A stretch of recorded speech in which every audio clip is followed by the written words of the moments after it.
जय श्री राधे, हरे कृष्णा। पिछली वीडियो में हमने धृतराष्ट्र उवाचा पर चर्चा की थी। अब आगे के श्लोक की तरफ देखते हैं। श्लोक के प्रारंभिक शब्द हैं धर्म क्षेत्रे कुरुक्षेत्रे, अर्थात धर्म क्षेत्र कुरुक्षेत्र में।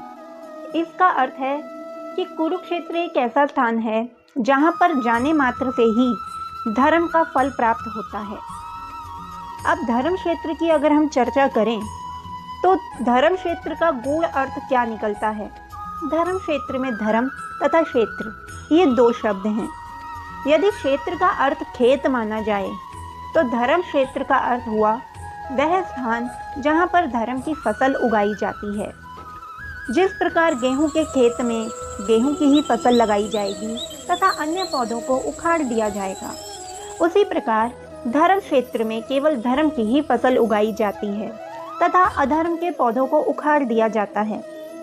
इस धर्म के खेत में श्री कृष्ण ही किसान हैं जो धर्म की स्थापना करने के लिए प्रकट हुए हैं। पांडवगण इस खेत में धर्म के पौधे हैं तथा दुर्योधन आदि कौरवगण अधर्म के। तो जिस प्रकार किसान गेहूं के खेत में गेहूं के पौधों को तो बढ़ाता है परंतु अन्य पौधों को उखाड़ कर फेंक देता है, उसी प्रकार श्री कृष्ण रूपी किसान पांडव रूपी धर्म के पौधों को तो बढ़ाएंगे परंतु कौरव रूपी अधर्म के पौधों को उखाड़ कर नष्ट कर देंगे।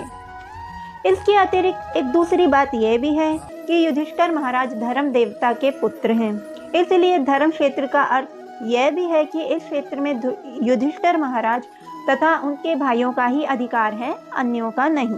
धर्म क्षेत्र का अन्य अर्थ ये भी निकलता है क्योंकि कुरुक्षेत्र के युद्ध स्थल में अर्जुन के पक्ष में श्री भगवान यानी श्री कृष्ण उपस्थित थे। तो जिस स्थान पर स्वयं भगवान श्री कृष्ण उपस्थित हैं उस स्थान को धर्म का क्षेत्र ही कहा जाएगा। क्योंकि श्री कृष्ण का आगमन धर्म की स्थापना तथा अधर्म का विनाश करने के लिए ही हुआ है, इसलिए इस स्थान को धर्म क्षेत्र का नाम देना ही उचित है। जय श्री राधे।